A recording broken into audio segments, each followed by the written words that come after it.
ఎంత ఎత్తుకెదిగిందో ప్రతి ఒక్కరికి తెలుసు. 4 సార్లు ముఖ్యమంత్రి చేసిన ఒక ముఖ్యమంత్రి ఒక సినిమా ఇండస్ట్రీలో ఒక నిర్మాతను భుజంతో మోశాడు. సినిమా ఇండస్ట్రీకి అంతకన్నా ఏం గౌరవం కావాలి?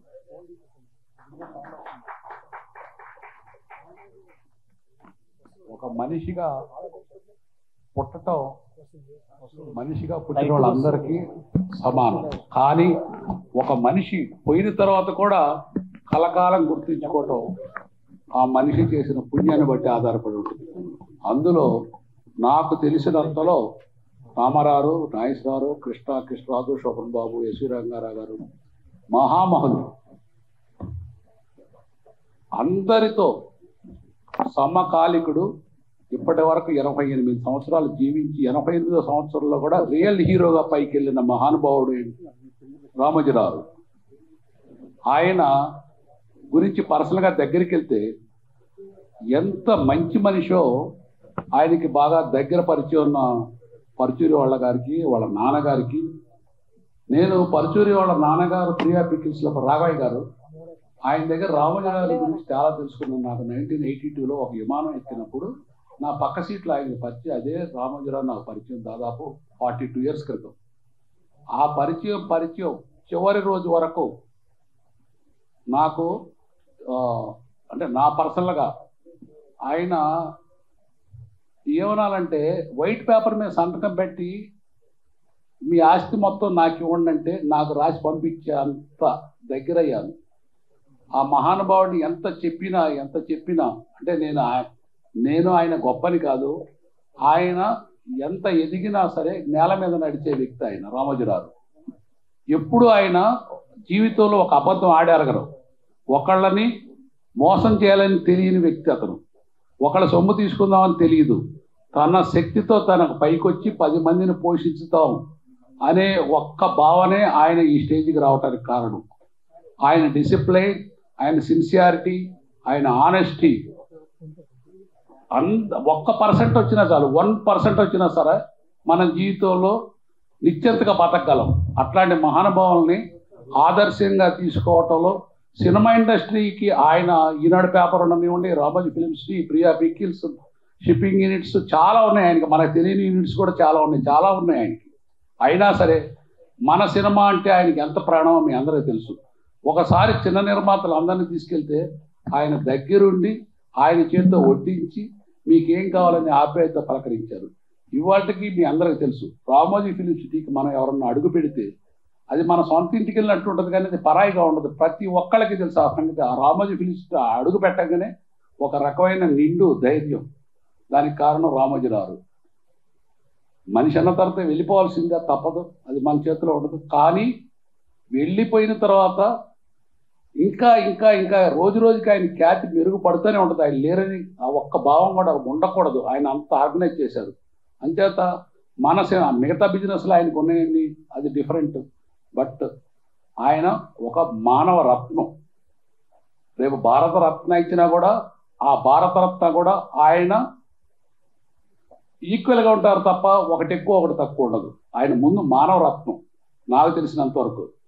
అంచేత సినిమా ఇండస్ట్రీకి ఇంకా ఎన్ని యుగాలు ఉన్నా సరే ఆ మహానుభావుని మర్చిపోలేము. ప్రపంచంలో పెద్ద స్టూడియో కట్టాడు. మన తెలుగు వాళ్ళందరికీ గౌరవం. ఎక్కడికి వెళ్ళినా రామోజీరావు అనే పేరు బ్రాండ్ ఉంటే చాలు, వాళ్ళ పనిచేసే స్టాఫ్కి కూడా ఎంతో రెప్యుటేషన్ ఉంటుంది. ఆయన పేరు చెబితేనే ఒక రకమైన మనకి ఒక ధైర్యం పులకింత. దానికి కారణం ఆయన చేసే కష్టం, ఆయనకున్న ఆనెస్టీ. అంచేత మనం సినిమా ఇండస్ట్రీలో ప్రతి ఒక్కళ్ళం కూడా ఆయన ఆదర్శంగా తీసుకొని ఆయన లాంటి గొప్ప మనస్తత్వం 1% వచ్చిన చాలని నా అభిప్రాయం. అంచేత దయచేసి ఆ మహానుభావుడిని నించొని ఒక 2 నిమిషాలు అందరూ స్మరించుకుందామని నా విజ్ఞప్తి. రామోజీరావు గారు ఫైనల్గా ఆయన లేరు. ఆయన లేకపోతే మనుషులే కాదు, ప్రతి ఒక్కళ్ళు, తెలుగు వాళ్ళే కాదు, ఇండియన్సే కాదు, ప్రపంచం మొత్తం బాధపడుతుంది ఆయన లేరని. వాళ్ళ కుటుంబానికి మన సినిమా ఇండస్ట్రీ తరఫున, మన అందరి తరఫున ఆయన భావాలు వాళ్ళు కొనసాగిస్తారు. కొనసాగించేంత ఉత్తములుగా వాళ్ళ బిడ్డల్ని, మనవల్ని, మనవరాల్ని, కొడుకులను కూడా తయారు చేశారు. మీ అందరి ఆ బిడ్డలకి, ఆ కుటుంబానికి, ఆ సంస్థకి ఉండాలని రామోజీరావు గారిలో మీ అందరితో పాటు నేను కూడా ఒకడిని. Thank you. ఒక గుర్తింపు తీసుకొచ్చిన లెజెండరీ పర్సనాలిటీ రామోజీరావు గారు లేకపోవడం నిజంగా తెలుగు ఫిలిం ఇండస్ట్రీ దురదృష్టం. మద్రాసులో ఎన్నో స్టూడియోలు, ఎంతో గొప్పగా ఉన్న ఫిలిం ఇండస్ట్రీ మద్రాసులో సినిమా అంటే మద్రాసు లేకపోతే బాంబే అనే స్టేజ్లో అందరూ మద్రాసు నుంచి ఇక్కడికి తరలి వచ్చిన సందర్భంగా అక్కడొక స్టూడియో, అక్కడొక స్టూడియో, ఎక్కడెక్కడో స్టూడియోలు ఉండేవి చాలా దూరంగా. అలాంటి అందులో కొన్ని మూసేశారు కూడా. ఇప్పుడు కొన్ని గవర్నమెంట్ ఇచ్చినవి కూడా మూసేశారు. అటువంటి స్టేజ్లో సినిమా అంటే పెద్ద గొప్పగా అంత డీప్ అవగాహన లేకపోయినా సినిమాల గురించి, సినిమా ఇండస్ట్రీలో వచ్చే లాభాల గురించి, చాలా లాభాలు వస్తేనే చేసే ఈ ఇండస్ట్రీలో ఆయన ఇవన్నీ ఆలోచించకుండా రామోజీ ఫిల్మ్ సిటీని 96లో స్థాపించినప్పుడు అంత పెద్దదా 1600 ఎకరాలు సుమారుగా అది అంత పెద్దది ఆయన నిర్మిస్తున్నాడు. ఏంటి దాంట్లో ఉంది అని అందరూ ఆశ్చర్యపోయారు. ఇండస్ట్రీ అందరినీ ఆయన అంతా రెడీ అయిన తర్వాత ఇన్వైట్ చేశారు. ఇదే ప్రొడ్యూసర్స్ కౌన్సిల్కి ఆయన కబురు చేసి ప్రొడ్యూసర్స్ కౌన్సిల్ నుంచి అందరిని ఇన్వైట్ చేశారు. సితారా హోటల్లో కూర్చోబెట్టి అన్నీ చూపించిన తర్వాత అడిగారు, ఎట్లా ఉంది, ఎలా ఉంది మా స్టూడియో అని. నిజంగా మద్రాసు నుంచి వచ్చిన వాళ్ళందరూ ఆశ్చర్యపోయారు అది చూసిన తర్వాత. ఎంత గొప్పగా అంటే ఒక సిటీ ఉంది, ఒక రాజప్రాసాదం ఉంది, హైకోర్టు ఉంది, పల్లెటూరు ఉంది, కోనసీమ ఉంది, మొత్తం ఎంటైర్ ఒక సినిమాకి కావాల్సిన ప్రతిదీ అక్కడ క్రియేట్ చేశారు. అక్కడ సినిమా చేస్తే మనం ఎక్కడికి అవుట్డోర్కి వెళ్ళక్కర్లా న్యాయంగా. చాలామంది అవుట్డోర్కి వెళ్తారు కానీ అన్ని ఫెసిలిటీస్ అక్కడే ఉన్నాయి, అక్కడే చేయొచ్చు, అక్కడే సినిమా బయటికి తీసుకోవచ్చు. అటువంటి స్టూడియోని చూసి అందరూ స్టన్ అయిపోయారు. అందరినీ ఆయన పేరున అడిగారు, ఎలా ఉంది, మీ అభిప్రాయం ఏంటి, అలా నన్ను కూడా అడిగారు. బహుశా నేను అప్పుడు ఇక్కడ సెక్రటరీ అనుకుంటా. అడిగితే రామోజీరావు గారు చాలా ఆశ్చర్యం. అప్పటికి నేను అమెరికాలో కొన్ని స్టూడియోలు చూశాను, యూనివర్సల్ స్టూడియో కానీ కొన్ని స్టూడియోలు చూసి అవి అంత గొప్పగా ఉన్నాయని ఆశ్చర్యపోయిన రోజులు. అటువంటిది నేను ఇది చూసిన తర్వాత ఇంకా ఎక్కువ ఆశ్చర్యపోయా. చాలా గొప్పగా ఉంది రామోజీరావు గారు. నెక్స్ట్ జనరేషన్స్ ఈ ఫిల్మ్ ఇండస్ట్రీ ఉన్నంతకాలం ఈ జనరేషన్స్ టుగెదర్ మీ దాంట్లో షూటింగ్ చేయాలి, అంత గొప్పగా ఉంది, అన్ని ఫెసిలిటీస్ మీరు కల్పించారు, చాలా నిజంగా మీకు అభినందనలు తెలుపుతున్నాను ఇండస్ట్రీ తరఫున అని చెప్పంటే భుజం మీద తట్టి ఒక చిన్న నవ్వు నవ్వారు. చాలా సింపుల్ అన్నట్టుగానే నవ్వారు. నిజంగా చూస్తే ఆ తర్వాత బాహుబలి లాంటి సినిమా తీయాలంటే అటువంటి స్టూడియో కాబట్టి వీలైంది. అలాంటి సినిమాలు అనేక గొప్ప సినిమాలు అక్కడ తయారైనాయి. ఆయన కూడా అంతకన్నా ఎక్కువ గొప్ప సినిమాలు తయారు చేశారు. అటువంటి రామోజీ గారు ఈ రోజు లేకపోవటం నిజంగా ఫిలిం ఇండస్ట్రీ దురదృష్టం. అయితే ఆయనకు ఒక గొప్ప ఆనందకరమైన రోజు ఏంటంటే అక్కడ ప్రభుత్వాలు మారటం, ఆంధ్రప్రదేశ్ ప్రజలు చాలా గొప్పగా సంతోషించే రోజు. అలాగే ఆయన సంతోషించి కన్నుమూసుంటారని నేను అనుకుంటున్నాను. ఆ రోజు ఆయనకి అటువంటి శుభవార్త తెలిసి ఆయనకి చాలు నా పోరాటం. నిజంగా అందరికన్నా ఎక్కువ, ప్రజలందరికన్నా కూడా ఎక్కువ పోరాటం చేసిన ఆయనే, ప్రజల్లో చైతన్యవంతం తీసుకొచ్చింది ఆయనే. అటువంటి రామోజీరావు గారు ఆ మంచి వార్త విన్న తర్వాత సెలవు తీసుకోవటం నిజంగా కాకతాళీయమైన దురదృష్టం, అందరూ విచారించదగ్గ విషయం. ఆయనకి, ఆయన కుటుంబానికి, అందరికీ సానుభూతి తెలుపుతూ సెలవు తీసుకుంటాం. Thank you.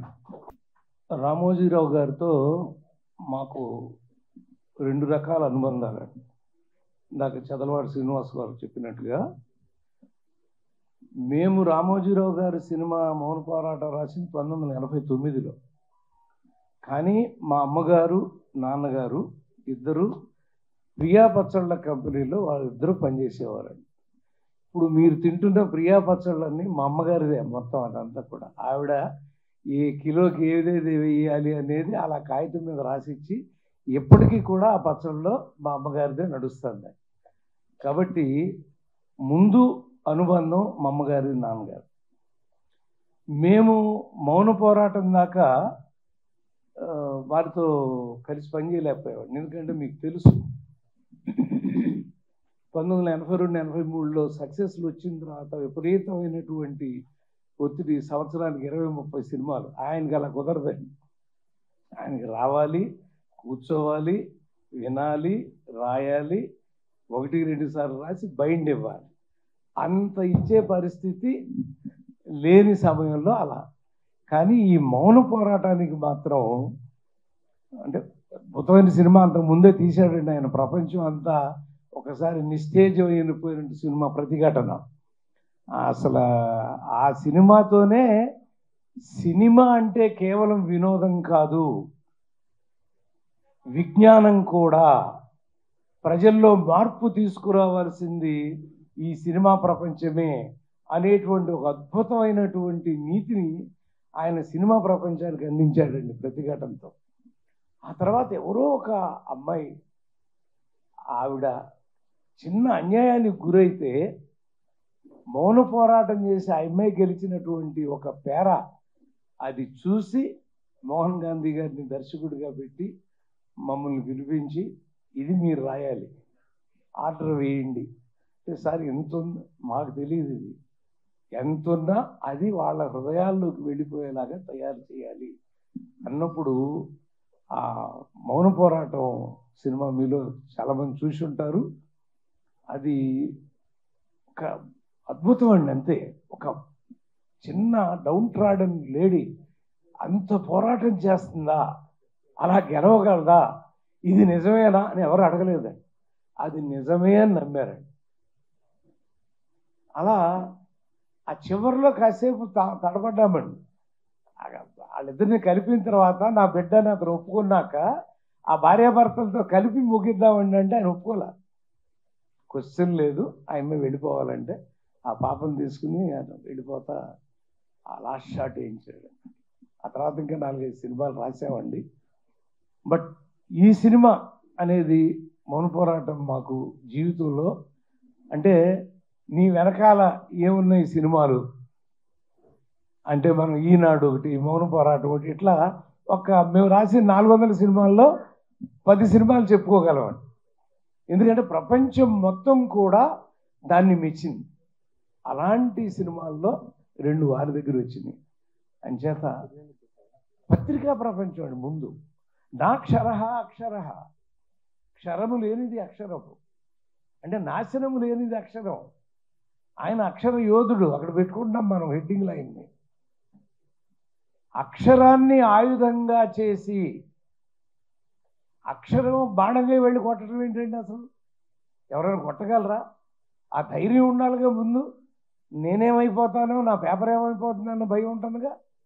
అవేమీ కూడా లేకుండా ఒక అద్భుతంగా పత్రికా ప్రపంచంలో ఈనాడు అనేది వచ్చిన తర్వాత వచ్చినటువంటి సంచలనమైన మార్పు మిగతా పత్రికల్లో కూడా అప్పుడు చాలా ఉండేయండి. ఆంధ్రపత్రిక, ఆంధ్రజ్యోతి, విశాలాంధ్రప్రదేశ్, ఇలా మాకు చాలా ఉండేవి మా పత్రికలు.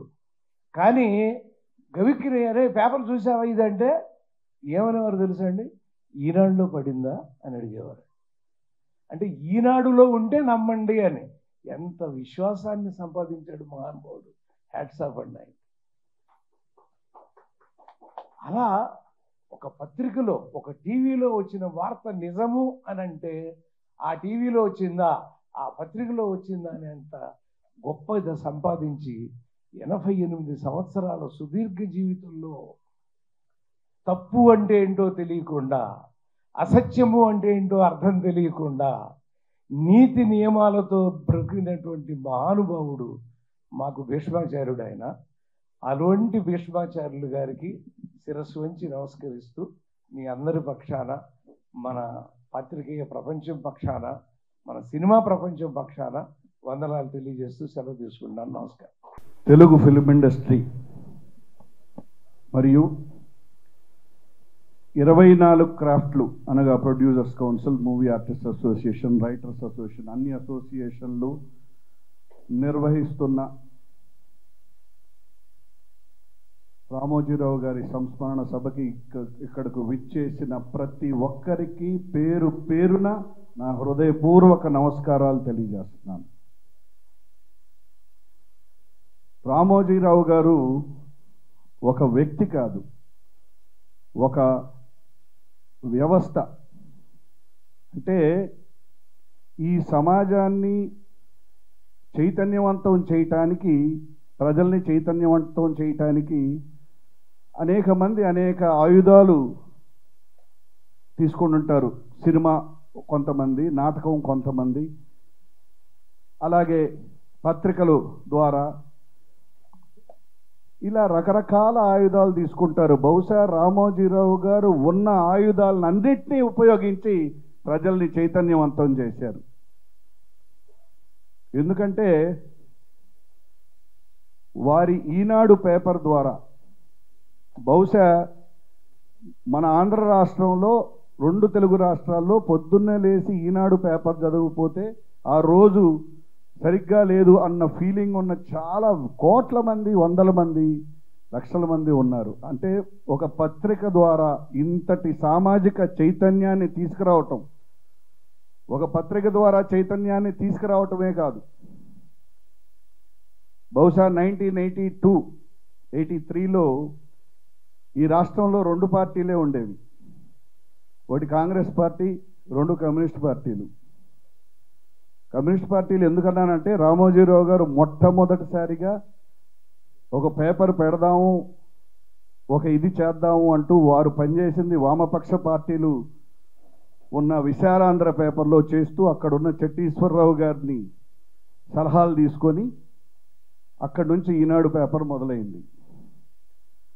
అంటే నేను ఈ మాట ఎందుకు చెప్పానంటే ఒక రాష్ట్రంలో ఒక కొత్త పార్టీ, ఒక మహానాయకుడు పెట్టిన కొత్త పార్టీ రావటానికి కానీ, ఆ పార్టీ ప్రజల్ని చైతన్యవంతం చేయటానికి కానీ ఇంతటి మార్పుకి కారణమైన మహానుభావుడు రామోజీరావు గారు. అలాగే ఒక్క పేపర్ ద్వారానే కాదు, వారు ప్రచురించిన మంత్లీస్, ఆ చతుర కానీ విప్పులు కానీ, వాటి ద్వారా ఎందరో రచయితలు మూలబడ్డ వాళ్ళ రచనల్ని, వాళ్ళు ఈ సమాజానికి చెప్పాలనుకున్న విషయాల్ని ఆ పుస్తకాల ద్వారా ప్రజలకు తెలియజేసే పని చేశారు. అలాగే సినీ ప్రపంచంలోకి నిర్మాతలందరికీ సినిమాలు తీస్తే ఇలాంటి సినిమాలు తీయాలి అని వారితో పర్సనల్ అటాచ్మెంట్ అన్నారు. నాకు మా పర్సనల్ అటాచ్మెంట్ మా నాన్నగారు మాదాల రంగారావు గారు త్రూనే వారితో. వారు అప్పట్లో సితారా అవార్డ్స్ అని, బహుశా అంత భారీగా ఆ సితారా అవార్డ్స్ ఎవరు ఫస్ట్ టైం అలా చేయలేదు. ఆ సితారా అవార్డ్స్లో యువతరం కదిలింది అనే చిత్రానికి this is a real trend setter అని మాదాల రంగారావు గారు వారు మాట్లాడుకున్న మాటల్ని మా నాన్నగారు నాకు చెప్పారు. అప్పుడు చెప్పారు వారు ఎంత సామాజిక స్పృహ ఉన్న వ్యక్తి, ఎంత గొప్ప వ్యక్తి. అలాగే మా బాబాయ్ టి కృష్ణ గారు వారి సినిమా ప్రతిఘటనను డైరెక్ట్ చేశారు. వారితో ఆ టైంలో వారి ఆరోగ్య పరిస్థితులకి వారికి ఎంత సహకారంగా ఉండి వారి నిజంగా ఎలా చైతన్యవంతం చేశారు, ఒక రియల్ ఎపిసోడ్ని వారికి చెప్పి ఎంత గొప్పగా వారి చేత తీయించారు, ఎంత గొప్ప వ్యక్తి అని అనేక మంది ద్వారా మేము వినటం జరిగింది. పర్సనల్గా కలవటాలు చాలాసార్లు జరిగినప్పటికీ వారి గురించి గొప్ప గొప్ప వ్యక్తులు చెప్పిన మాటలు వింటుంటే నిజంగా ఎంతో స్ఫూర్తిదాయకంగా ఉంటుంది. డిసిప్లిన్ కానీ, వారికి ఉన్న డిసిప్లిన్ కానీ, వారికి ఉన్న కమిట్మెంట్ కానీ, నిజంగా ఇందాక చదలవాడి శ్రీనివాసరావు గారు మాట్లాడుతూ అన్నారు వారికి ఉన్న డిసిప్లిన్లో, వారికి ఉన్న కమిట్మెంట్లో, వారికి ఉన్న అన్ని లక్షణాల్లో 1% ఉన్నా కూడా ప్రతి ఒక్కరూ ఎంతో సక్సెస్ఫుల్ అవుతారని. మరి ఇవాళ ఇటువంటి గొప్ప వ్యక్తి వారి సంస్థల ద్వారా ఎందరో వందల వేల మందికి ఉద్యోగాలు ఇచ్చారు. ఎందరో ప్రజా కళాకారుని మా మూవీ ఆర్టిస్ట్ అసోసియేషన్ తరఫు నుంచి ఎందరో గొప్ప గొప్ప నటుల్ని పరిచయం చేశారు, ఎందరికో అవకాశాలు ఇచ్చారు. మరి ఇటువంటి గొప్ప వ్యక్తికి మరణం అనేది ఉండదు. ఎందుకంటే ఇటువంటి వ్యక్తులు ప్రజల గుండెల్లో వారు చేసిన పనుల ద్వారా ఎప్పుడూ బ్రతికే ఉంటారు. అందుకని ఇలాంటి గొప్ప వ్యక్తికి, ఒక లెజెండరీ పర్సన్కి ముందుగా మూవీ ఆర్టిస్ట్ అసోసియేషన్ తరఫు నుంచి, మా సభ్యులందరి తరఫు నుంచి మా ఆఫీస్ బేరర్స్ అందరి తరఫు నుంచి మేము వారి కుటుంబానికి, వారి మిత్రులందరికీ మా ప్రగాఢ సానుభూతిని, సంతాపాన్ని తెలియజేయటమే కాకుండా మా ప్రజానాట్య మండలి తరఫు నుంచి కూడా జోహార్లు రామోజీరావు గారికి తెలియజేస్తున్నాను. పెద్దలందరికీ నమస్కారం. ఆత్రేయ గారిని ఒకసారి మీకు చావంటే భయం ఉందా అని అడిగితే, చావంటే నా ఎందుకు భయం ఉంటుంది, అది వచ్చినప్పుడు నేను ఉండను, అది వచ్చినప్పుడు నేను ఉండను, అది వచ్చిన తర్వాత భయం ఎందుకు ఉంటుంది అన్న లెవెల్లో ఆయన చెప్పారు. అదే మళ్ళీ నేను ఉన్నప్పుడే నేను ఉన్నప్పుడు అది రాదు, అది వచ్చాక నేను ఉండను. మళ్ళీ అంత తాత్విక చింతనని ఆయన సొంతంగా స్మృతివనాన్ని ఆయనే నిర్మించుకోవటం అనే దాంట్లో చూశాను. ఆయన ఆ స్మృతివనం ఎలా ఉండాలో దగ్గరుండి చేయించుకోవటం, అంటే చాలామందికి ఆత్మస్థైర్యం ఉంటే కానీ అలాంటి పని చేయలేరు. సో అంత గొప్ప తాత్వికుడికి, దార్శనికుడికి నిజంగా నివాళులు అర్పిస్తూ ఉన్నాం.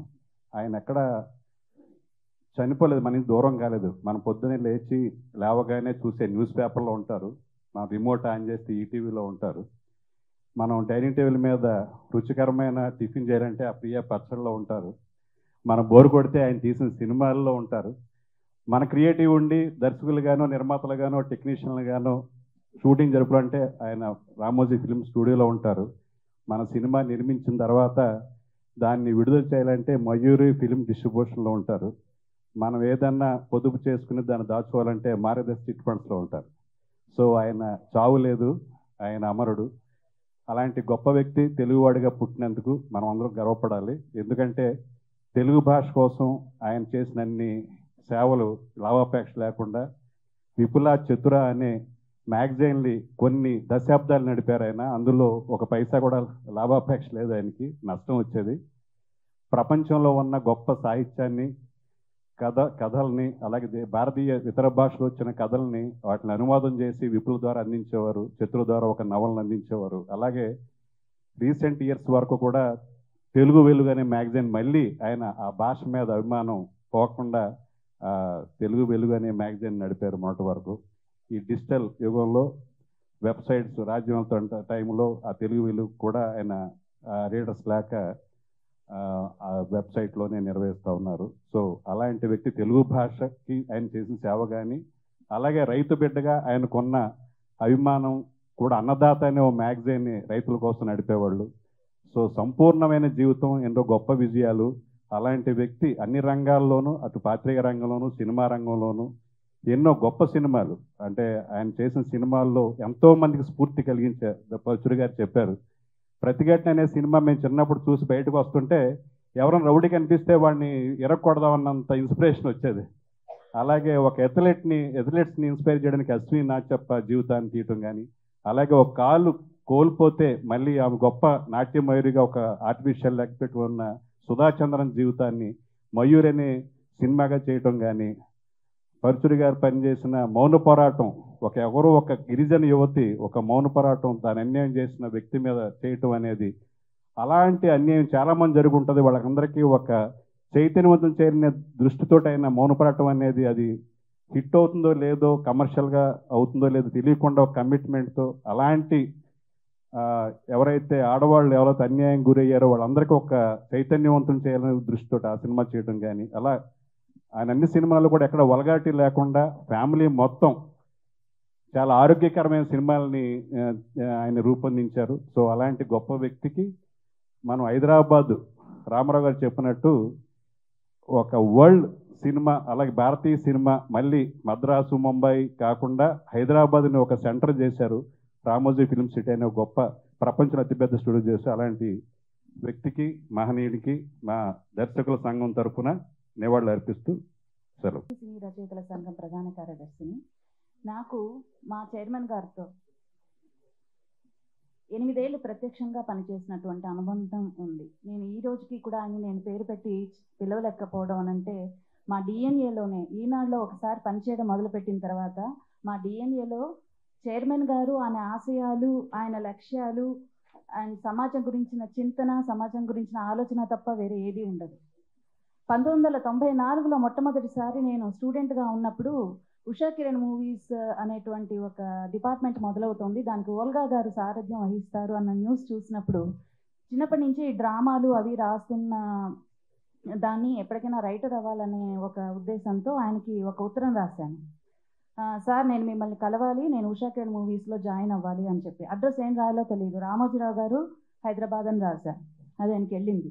తర్వాత ఆయన నాకు ఆయన అసిస్టెంట్ ఉండేవారు ప్రభాకర్ గారని, ఆయన చేత నాకు ఒక కార్డ్ రాయించారు. అంటే చైర్మన్ గారు ఇలా మెడ్రాస్కి పాసన్ మేనర్లో ఒక ఆఫీస్ ఉంది, ఇప్పటికీ ఒక ఉంది, అప్పుడు మాకు 3 ఫ్లోర్స్లో ఆఫీస్ ఉండేది. సో అక్కడికి పలానా రోజు వస్తున్నారు, మీరు వచ్చి వాళ్ళని కలవచ్చు అని. సో ఆయన మీట్ అవుతుంటే నేను రైటర్ ఆల్రెడీ అయిపోయాను అన్న ఒక హై దీంతో వెళ్ళాను. వెళ్తే, ఇంత చిన్నపిల్లవి, నువ్వు సినిమాల్లో రాస్తావా? అవును సార్ రాస్తాను అన్నాను. అంటే ఏం చేస్తున్నావు అంటే ప్రెసిడెన్సీ కాలేజ్లో ఎంఏ చేస్తున్నాను సార్, ఫస్ట్ ఇయర్ అని అన్నాను.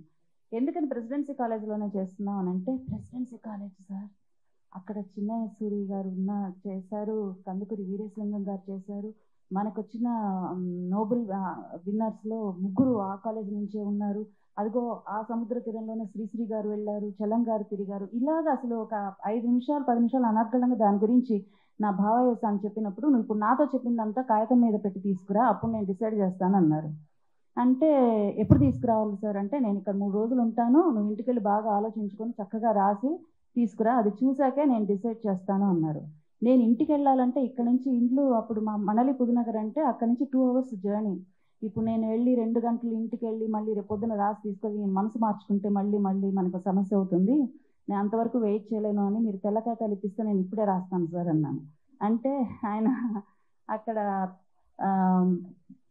తంగస్వామి అని చెప్పి ఒక బాయ్ ఉండేవాడు, అతను పిలిచి, ఈ అమ్మాయికి తెల్ల కాగితాలు పెన్ను ఇవ్వు, కూర్చోడానికి మంచి కుర్చీ టేబుల్ ఇవ్వన్నారు. సో ఆయన ఎవరితోనో మీటింగ్లు చేసుకుంటున్నారు, నేను అక్కడే కూర్చొని ఒక 2 hours ఒక 15 పేజీలు నాకు తెలిసినట్టుగా రాసి ఇచ్చాక అది ఆయన చదివారు. చదివి, సరే నాకు ఆకలేస్తుంది, నేను లంచ్ చేయాలి, తర్వాత రా అన్నారు. నాకు కూడా ఆకలేస్తుంది సార్ అన్నాను. అంటే ఆయన ఒకసారి ఎగదిగా చూసి, సరేనని పెరుగన్నం ఆవకాయ ఆయనతో పాటు కలిసి, అంటే అప్పుడు విలువ తెలియదండి, ఇప్పుడు అవన్నీ తలుచుకుంటే నా అదృష్టం. ఆయన గురించి తెలిసి కొద్దీ ఆయనతో గడిపిన క్షణాలన్నీ విలువైన జ్ఞాపకాలుగా మారిపోతున్నాయి. అలా ఆయనతో కలిసి ఆవకాయ పెరుగన్నం తిన్నాను. తిన్న వెంటనే ఆయన అన్నారు, అమ్మ నువ్వు రాసింది చదివాను, బాగుంది, అయితే నీలో ఆవేశం, నీ ఇదంతా చూస్తూ ఉంటే నువ్వు జర్నలిజంకి బాగా పనికొస్తావు, ఒక తండ్రిలా చెప్తున్నాను, నువ్వు ఏం చేస్తావు అంటే మనకి ఈనాడు ఆఫీస్ ఉంది, కంట్రిబ్యూటర్గా జాయిన్ అవ్వు అన్నారు. అంటే ఎప్పటి నుంచి జాయిన్ అవ్వను సార్ అన్నా. అని, సార్ అందులో బాగా మరి రైటర్ సార్ అని అంటే, నా చేత నువ్వు అనిపించు, నువ్వు రైటర్ అవుతావు అని నా చేత అనిపించు, నీకు ఒక అవకాశం ఇచ్చాను కదా, నువ్వు పని చేయి అన్నారు. ఇంకా మర్నాడే ఆఫీస్కి వెళ్ళిపోయి అక్కడ కంట్రిబ్యూటర్గా జాయిన్. ఎప్పటికప్పుడు ఏంటంటే చైర్మన్ గారు తనంతట తాను, అనురాధ నువ్వు చాలా పెద్ద రచయిత్రివి, నువ్వు రా అని అంటారని నాకు ఒక ఆవేశం. ఆయన ఏంటంటే అప్పట్లో ఆయన స్వహస్తాలతో బాగున్న ఆర్టికల్స్కి గుడ్ అని కామెంట్ రాసేవారు. సో ఆ గుడ్ కామెంట్లు ఎన్ని వస్తే అంత త్వరగా ఆయన నన్ను కన్సిడర్ చేస్తారు అని ఇంకా బాగా కష్టపడి పనిచేస్తే ఆఖరికి ఒక నెలలో 78 గుడ్ కామెంట్లు వచ్చాయి. 78 గుడ్ కామెంట్లు వచ్చేసరికి అప్పుడు మా నాగేంద్ర గారని నాకు అప్పుడు బాస్ అక్కడ స్టాఫ్ రిపోర్టర్ అండ్ మేనేజర్ గారు కృష్ణమూర్తి గారు. సో కృష్ణమూర్తి గారు, ఉమర్జీ నీతో మాట్లాడాలి, సాయంత్రం ఆఫీస్ అయిపోగానే నా ఛాంబర్కి రా అన్నారు. నేను ఇంకా ఊహించుకున్నాను, ఓహో చైర్మన్ గారు ఫోన్ చేస్తుంటారు, ఆల్రెడీ ఎస్టీడీ చేసేసి ఉంటారు, నన్ను ఇంకా రేపటి నుంచి ఉషా కిరణ్ మూవీస్కి వెళ్ళిపోతాను అని ఊహించి వెళ్ళి, చైర్మన్ గారు కాల్ చేశారా సార్ అని అడిగితే, అదేం లేదు, చైర్మన్ గారు నీకు 78 గుడ్ కామెంట్లు వచ్చినందుకు ఇన్సెంటివ్ ఇవ్వమన్నారు అని చెప్పి ఒక 2000 రూపాయలు ఇచ్చారు. ఇది దగా మోసం, నేను ఎక్కువ గుడ్ కామెంట్లు ఇస్తాను, ఉషా కిరణ్ తీసుకుంటారు అనుకుని అప్పటి నుంచి ఒక 1 year అయ్యేసరికి స్టాఫ్ రిపోర్టర్గా తీసుకుంటామన్నారు. ఆ జాబ్ వాల్యూ నాకు అప్పుడు తెలియదు. నేను రైటర్ అవ్వాలనుకుంటే మళ్ళీ నన్ను జర్నలిస్ట్గా తీసుకుంటారు, స్టాఫ్ రిపోర్టర్ అంటే ఏంటి సార్ అని అడిగా. లేదు, you'll be a permanent employee of Eenadu అని అన్నారు. అంటే సరే ముందు చేరిపోదాం. అప్పుడు నాకు తెలిసింది ఏంటంటే 3 నెలలకు ఒకసారి చైర్మన్ గారే డైరెక్ట్గా మీటింగ్స్ ఉంటాయి. సో ఇందులో ముందు జాబ్లో చేరిపోయి 3 నెలల తర్వాత చైర్మన్ గారితో డైరెక్ట్ మీటింగ్ ఉన్నప్పుడు అప్పుడు కాళ్ళ వెళ్ళ పడిపోయి ఎలాగైనా సరే ఉషా కిరణ్కి వెళ్ళిపోదాము అని ఆశయం. సరే అని చేరిపోయాను. కానీ చేరిన తర్వాత నాకు అర్థమైంది ఏంటంటే I was the first employee who has been taken without journalism. అది నాకు తెలీదు, నేను అది సాధించానని కూడా నాకు తెలియదు. అప్పుడు 3 నెలల తర్వాత ఆయన ఫస్ట్ నేను మీట్ అవుతున్నప్పుడు తిరుపతిలో first meeting was a very memorable meeting. ఆయన చూడగానే ఆయనకు తెలిసింది, ఆయన ఏంటంటే మనల్ని చూడగానే మన మనసులో మనం ఏం అడగాలనుకుంటున్నాం అనేది ఆయనకు అర్థమైపోతుంది. సో మన క్వశ్చన్ వేయకుండానే ఆయన ఆన్సర్ చెప్తారు. నేను వెళ్ళి ఇలా నిలబడి ఎప్పుడెప్పుడు అడుగుదామో, ఒక గ్యాప్ దొరికితే అడుగుదామని చూస్తూ ఉంటే, ఉమర్జీ నువ్వు జర్నలిస్ట్గా చాలా పైకి వస్తావు, నన్ను నమ్ము, ఇంకా పిచ్చి పిచ్చి ఆలోచనలు బుర్రలోంచి తీసేయి, నేనే నీతో విసిగిపోయి నేను చెప్పేదాకా నువ్వు పని చేస్తూనే ఉండు అన్నారు. అనేసరికి ఇంక అర్థమైపోయింది. అక్కడి నుంచి సార్ 125 మంది పొలిటికల్ రిపోర్టర్స్ ఉంటే నేనున్న టైంలో నేను ఒక్కదాన్నే అమ్మాయిని ఈనాడులో. మాకు ఎలక్షన్స్ టైంలో మీటింగ్స్ పెడతారు, ఎలక్షన్ కవరేజ్ ఎలా చేయాలి, మనం ఎలా నైతిక విలువలను పాటించాలి, మనం అంటే ఆ మీటింగ్స్ విలువ ఇప్పుడు తెలుస్తుంది నాకు. అంటే వాళ్ళు బాధ్యత గల విలేకరిగా మనం ఎలా ఉండాలి అనేది మనకు ఒక ఏమంటారు మోరల్ క్లాసెస్ అవన్నీ. అలాంటి క్లాసులు కండక్ట్ చేసినప్పుడు 125 మంది అబ్బాయిల మధ్య నేను ఒక్కదాన్ని అమ్మాయిని.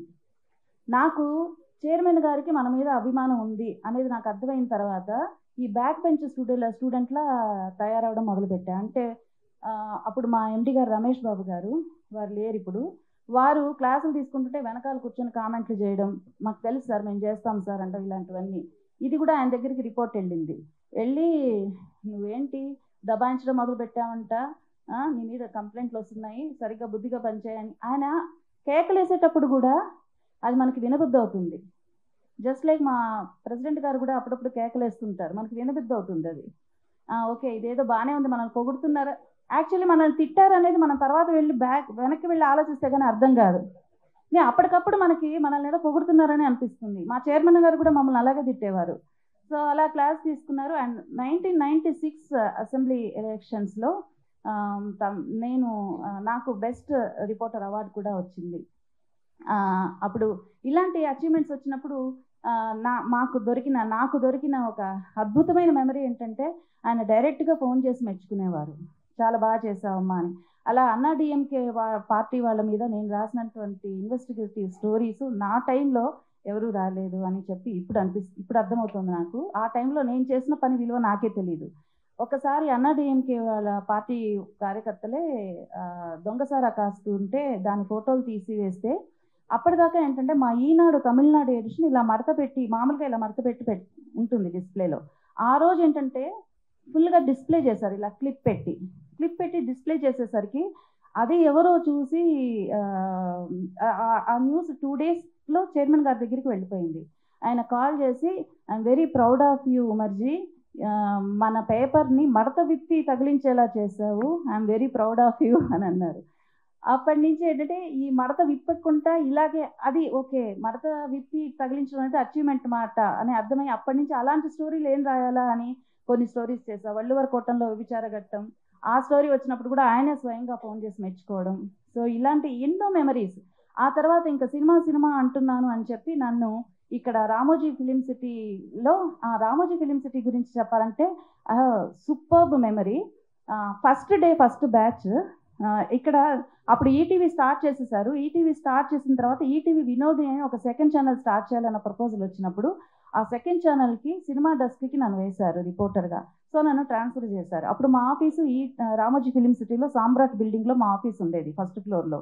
సో ఫస్ట్ బ్యాచ్ మేము వస్తున్నాము, first day first batch Ramoji film సిటీకి. అది ఇంకా ఇట్స్ స్టిల్ అండర్ కన్స్ట్రక్షన్.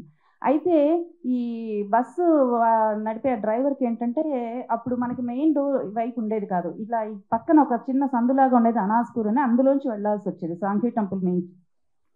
ఆ డ్రైవర్కి ఏంటంటే కన్ఫ్యూజ్ అయిపోయాడు.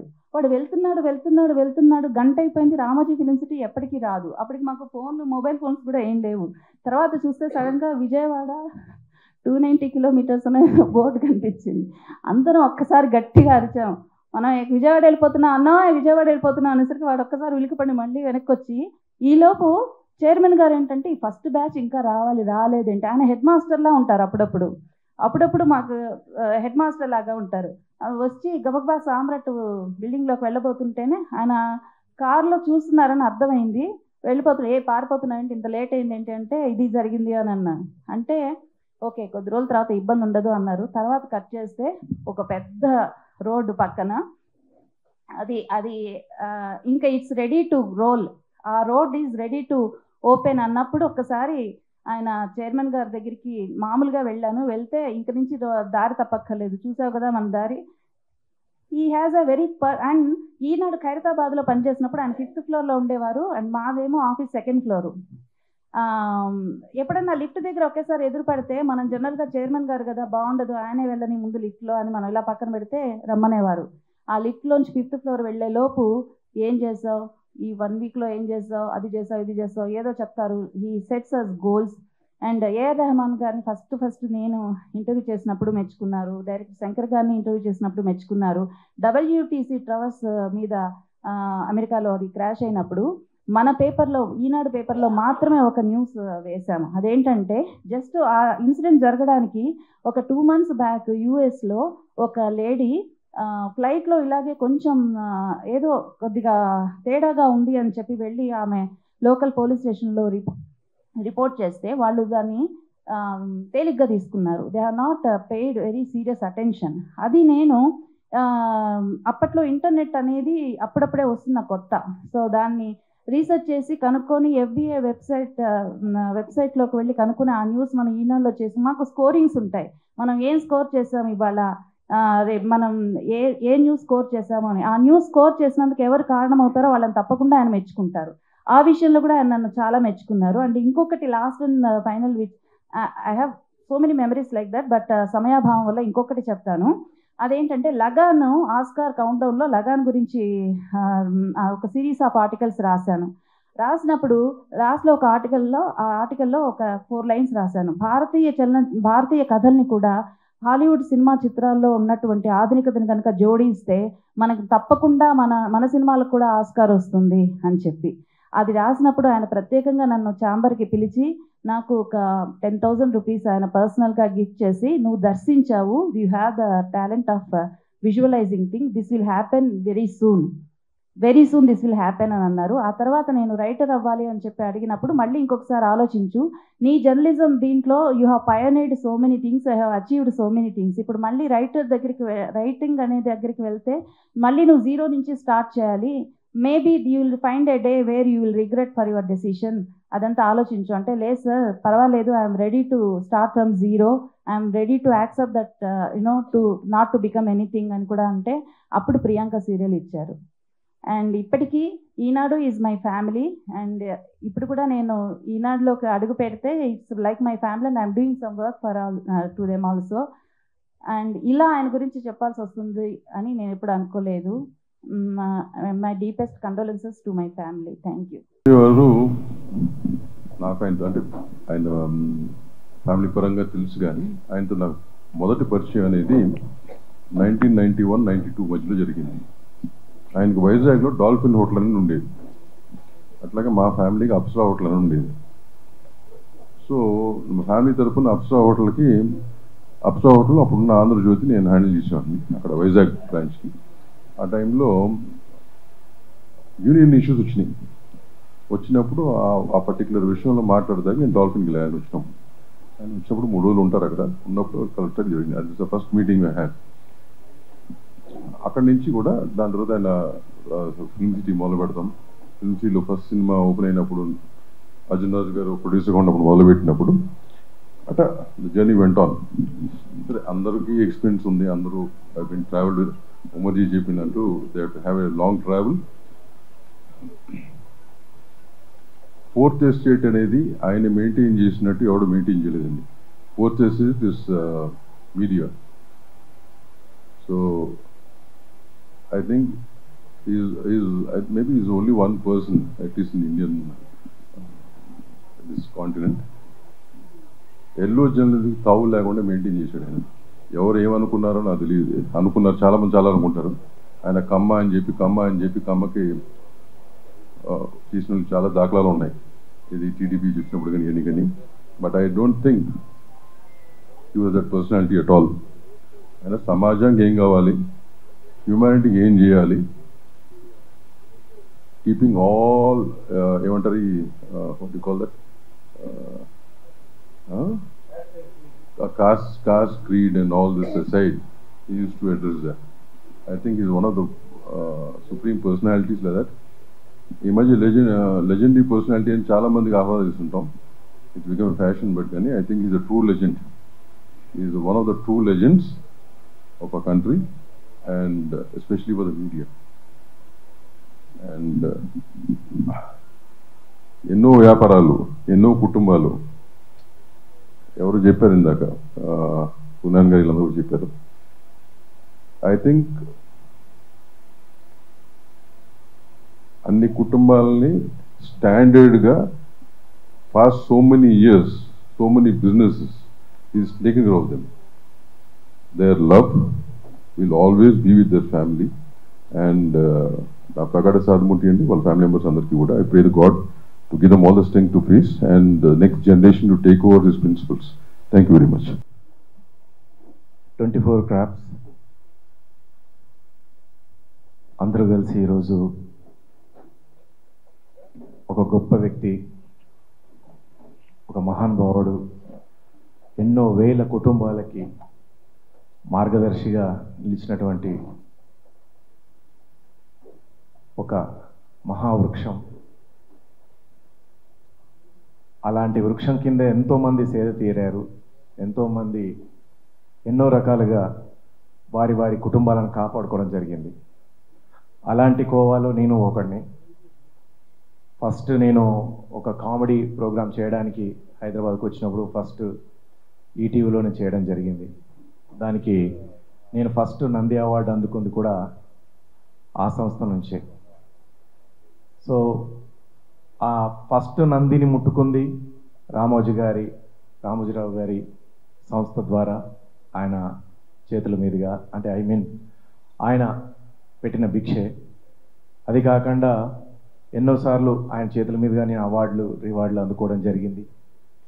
అది కాకుండా నా 3వ చిత్రమే ఫుల్ లెంత్ క్యారెక్టర్ చేసినటువంటి ఒక మూవీ ఏదైనా ఉంది, నాకు బాగా పేరు తెచ్చిపెట్టి ఆ మూవీ చూసిన వెంటనే నన్ను వన్ ఆఫ్ ద హీరోగా ఈ తరం ఫిలిమ్స్లో అమ్మాయి కోసంలో నన్ను హీరోగా పెట్టుకునేటువంటి టక్కున 4వ సినిమాకి అంత గొప్ప అవకాశం రావడానికి కారణమైన సినిమా ఆనందం.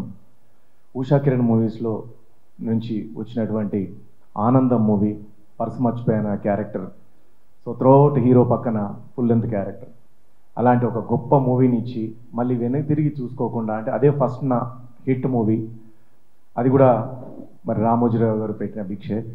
సో అలాంటి ఒక గొప్ప వ్యక్తి ఈరోజు మనకు లేరు అనడానికంటే, ఇందాక పెద్దలందరూ చెప్పినట్టుగా ఏదో ఒక రూపంలో ప్రతి రూపంలో ఎక్కడ ఎందుకు వెతికినా అందందు కలడు అన్నట్టుగా రామోజీరావు గారు మన మధ్యనే ఉన్నారు, మన గుండెల్లో ఉన్నారు, మన చేసే పనుల్లో ఉన్నారు.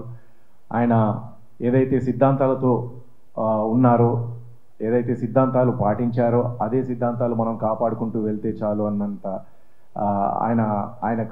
ఆయన ఆత్మకు శాంతి చేకూరుతుందని చెప్పేసి తెలియజేసుకుంటూ, మరొక్కసారి మా 24 Crafts నుంచి, అలాగే మా కళాకారుల తరఫున, మా మిమిక్రీ కళాకారుల తరఫున, అందరి తరఫున ఆయనకి పాదాభివందనాలు తెలియజేసుకుంటూ, ఆయన ఆత్మ శాంతి చేకూర్చాలని మనస్ఫూర్తిగా కోరుకుంటూ సెలవు. మీ శివారెడ్డి. వారితో మాకు ఒక 20 years నుంచి ఫిలిం సిటీ తోటి మాకు అనుబంధం ఉంది. ఆయనతో డైరెక్ట్గా అనుబంధం లేకపోయినా కానీ ఆయన వర్డ్స్ మా దగ్గర దాకా వచ్చాయి. ఈ వర్కర్స్కి సంబంధించిన, కెమెరా డిపార్ట్మెంట్కి సంబంధించిన ఆయన ఆలోచనలన్నీ మాకు ఏదో రూపంలో మాకు మెసేజ్ పంపిస్తూ ఉండేవాళ్ళు. అదేంటంటే, ఫస్ట్ కెమెరా డిపార్ట్మెంట్ స్టార్ట్ అయిన తర్వాత అప్పుడు మీడియాలో ఉండే కొంతమంది కెమెరా అసిస్టెంట్స్ని ఈ సినీ కెమెరా అసిస్టెంట్స్గా తీసుకోవాలని కొంతమందిని సెలెక్ట్ చేసి, వాళ్ళందరికీ అసోసియేషన్లో మెంబర్షిప్ లేదు, బట్ ఇక్కడ ఎంప్లాయ్మెంట్ మాత్రం ఖచ్చితంగా సినిమాలు చేస్తారు కంటిన్యూగా అనే ఒక ఉద్దేశం పెట్టుకుని మమ్మల్ని పిలిచి మాట్లాడడం జరిగింది. అప్పుడు ఆయన ఒకటే చెప్పారు, ఇక్కడ ఉండే ఎంప్లాయ్మెంట్ ఎంతమంది అయితే తీసుకుంటున్నామో వాళ్ళందరికీ అసోసియేషన్కి వాళ్ళ రూల్స్ ప్రకారం మేము కార్డ్స్ తీసుకుని వాళ్ళని యాజ్ ఇట్ ఈస్గా మా ఎంప్లాయ్మెంట్ కిందే చూసుకుంటాం అని చెప్పి చెప్పడం. దాని తర్వాత ఎన్నో సంవత్సరాలు ఆ చిన్న డిపార్ట్మెంట్లో వీడియో కెమెరాలు ఉండే కెమెరాషన్లు అందరూ కెమెరాషన్లు అయ్యి వాళ్ళకు ఒక జీతాల కింద తీసుకునే టైంలో, అంటే బయట మాకు యాక్చువల్గా బేటాస్ అని ఈ టైప్లో జర్నీ ఉండేది. ఆ టైంలో వాళ్ళకి జీతాలని ప్రొవైడ్ చేసి, జీతాలు అలవాటు చేసిన బయట ఒక 30,000 సంపాదించిన, వాళ్ళు ఒక 10-15,000 సంపాదించిన, వాళ్ళకంటూ ఒక నీట్గా ఒక సిస్టమ్ ప్రకారం ఎట్లా జీవనం సాగించాలనే విధానం నేర్పించి, ప్లస్ వాళ్ళు ఆ డిపార్ట్మెంట్ని క్లోజ్ చేసేటప్పుడు మళ్ళీ మమ్మల్ని పిలిచి వీళ్ళందరినీ ఈ డిపార్ట్మెంట్ క్లోజ్ చేస్తున్నాం, సో ఇప్పుడు అసోసియేషన్లో కార్డులు తీసుకున్న మెంబర్లు అందరూ బయటికి వస్తారు, వీళ్ళందరికీ మీ ఫెడరేషన్ తరఫు నుంచి ఒక డిసిషన్ తీసుకుని వీళ్ళందరికీ న్యాయం చేసే విధంగా మీరు చేయండి అని చెప్పేసి ఆయన ద్వారాగా ఒక మెసేజ్ పంపించి, వెంటనే మేమందరం అప్పుడు మంచిగా ఒక ఆలోచన చేసి, ఇంత పెద్ద ఆయన మనకు ఒక మెసేజ్ పంపించారు, వాళ్ళందరి గురించి ఆలోచిస్తున్నారని చెప్పేసి ఒక ఆలోచనతో మేము కూడా ఒక మీటింగ్ పెట్టుకుని వారందరూ బయట కెమెరా డిపార్ట్మెంట్ ఏదైతే సెటిల్ అయ్యేదాకా బయట ఎక్కడ అసోసియేషన్లో కార్డులు ప్రొవైడ్ చేయకూడదని చెప్పేసి ఒక ఆలోచన చేసి ఒక 1.5 year కార్డ్స్ని స్టాప్ చేసి వాళ్ళందరూ బయట సెటిల్ అవ్వడానికి కారణమైన మా రామోజీరావు గారు ఎప్పటికీ ఆ వర్డ్స్ని మేము ఎప్పుడు ఒక ఇన్స్పిరేషన్గా తీసుకుంటాం. ఎందుకంటే ఆయన ఒక శిఖరం, ఎక్కడో చిన్న రాళ్ళలాగా ఉండే మనం ఎంప్లాయ్మెంట్ చిన్న రాళ్ళలాగా ఉండే వాళ్ళ గురించి ఆయన అంత ఆలోచన చేశారంటే ఆ రోజు ఈరోజు ఆ వర్డ్స్ కానీ ఆ మెసేజ్లు కానీ మేము ఎప్పటికీ మర్చిపోలేము. ఎనివే మన మధ్య లేకపోయినా కానీ ఆయనకి డీప్ కండోలెన్స్ ప్రకటిస్తూ థ్యాంక్ యూ వెరీ మచ్. ఇండస్ట్రీలో ఎంతోమంది ప్రొడ్యూసర్స్ ఉన్నారు, ఎంతోమంది ఉన్నారు. కొత్త వాళ్ళని అంటే కొత్త టెక్నీషియన్స్ని, కొత్త రచయితల్ని తీసుకొచ్చి ఒక విభిన్న సినిమాలు, ఒక సినిమాకి తేడా లేకుండా ప్రతిఘటన ఒక స్టైల్ అయితే, మౌన పోరాటం ఒక స్టైల్ అయితే, మయూరి ఒక స్టైల్ అయితే, అశ్విని ఒక స్టైల్ అయితే, పూజకు పనికిరాని పువ్వు, అలా రకరకాల స్టైల్స్. అంటే ఉషా కిరణ్ మూవీస్ ఆ సముద్రం నుంచి అలా ఉషా కిరణాలు వస్తూ ఉంటే ప్రేక్షకులు కార్లు, మాకు ఓడియన్ థియేటర్లో లెక్క చూసుకుంటే 120 కార్లు ఉన్నాయంటే ఓహో మయూరి సినిమా రిలీజ్ అయిందంట అని అనుకునే స్థాయిలో, ప్లస్ ప్రొడ్యూసర్స్కి ఇబ్బంది అని మొత్తం ఆంధ్రప్రదేశ్, తెలంగాణ 2 రాష్ట్రాలు, కర్ణాటక, తమిళనాడు అన్ని చోట్ల మయూరి సంస్థను స్థాపించి సింగిల్ విండోలో ప్రొడ్యూసర్స్ రిలీజ్ చేసుకునే అవకాశం కల్పించడం, అలాగే థియేటర్స్ కొంచెం బాగా పాడైపోతే ఆ పాడైపోయిన థియేటర్స్ని రెనోవేట్ చేసి బ్రహ్మాండంగా థియేటర్స్కి చూపించే అవకాశం. అంటే ఇవాళ ఒక్కొక్కళ్ళు లక్షల మార్జిన్ లాగా కాకుండా చాలా మినిమం 1000-2000 మార్జిన్ లాగా పెట్టుకుని అలా నడుపుతూ ఇండస్ట్రీకి ఏమైనా సేవ చేసిన ఎవరైనా వ్యక్తి ఉన్నారంటే that is one and only Ramoji Rao. ఒక పేపర్గా ఒక ఈనాడు. అలాగే ఇవాళ ఎన్నో పాత సినిమాలు, బ్లాక్ అండ్ వైట్ సినిమాలు ఇవాళ అన్ని స్టోర్ చేసి అవన్నీ కొని అవన్నీ జాగ్రత్త చేసి భావి తరాలకే ఆ సినిమాలని పెట్టుకోవడానికి ఈటీవీ పెడతాం, ప్లస్ అలాగే ఓటీటీ ప్లాట్ఫామ్ లాగా పెడతాం. అలా ప్రతిదీ ఇది అని చెప్పడానికి లేకుండా సమాజానికి ఉపయోగపడే పనులు, సమాజానికి ఒక అక్షరం అనే ఆయుధంతో సమాజంలో ఉన్న అవినీతిని కానీ, సమాజంలో ఉన్న రుగ్మతలను కానీ, సమాజంలో ఉన్న పైశాచిక తత్వాలను కానీ, అన్నింటినీ సైకో పాలనలు కానీ తరిమి కొట్టిన ఘనత ఒక రామోజీరావుకి చెందుద్ది. ఆయన 4వ తారీఖు రిజల్ట్ చూసి సంతోషంగా అమ్మయ్య సైకో పాలన పోయింది, దరిద్రం వదిలిపోయింది, హ్యాపీ. సో అటు ఆంధ్రప్రదేశ్ హ్యాపీ, ఇటు తెలంగాణ హ్యాపీ, అటు భారతదేశం హ్యాపీ, అన్నీ చూసుకుని ఓహో నా బాధ్యత ఇక్కడ నిర్వర్తించేసి అయిపోయింది. అక్కడ పైన రామారావు ఉన్నారు, అలా రామారావు దగ్గరికి వెళ్ళి నేను అక్కడ ఎన్నో పనులు చేయాలని చెప్పి ఆయన వెళ్ళటం జరిగింది. రామారావు కానీ, రామోజీరావు కానీ వీళ్ళు భౌతికంగా మన దగ్గర లేకపోయినా సూర్య చంద్రుల భూమి ఆకాశాలు ఉన్నంత వరకు వాళ్ళు బతికే ఉంటారు, వాళ్ళు మనతోనే ఉంటారు. మనం వాళ్ళ ఆశయాలు, వాళ్ళ స్ఫూర్తి నుంచి మనల్ని సరి చేసుకుంటే అది వాళ్ళకి ఇచ్చిన నివాళిగా భావించాల్సి వస్తుంది. డెఫినెట్గా అలాంటి మహానుభావులకు మనం నివాళి అర్పించడం, ఇంతమంది వచ్చి ఈ హాల్లో నివాళి అర్పించడానికి పెడితే ఇంతమంది వచ్చి ఇంత క్యూ కట్టి ఇంతసేపు జరిగిందంటే అది ఒక్క రామోజీరావుకే చెందుద్ది. ఆ ఒక్క రామోజీరావుకి ఎంతమంది రాగలిగారు. ఇంకా ఎంతోమంది మాట్లాడతారు, మేము అంటున్నా కూడా సమయభావం వల్ల ఇక ఎంతటితో ముగిస్తున్నాం. Thank you.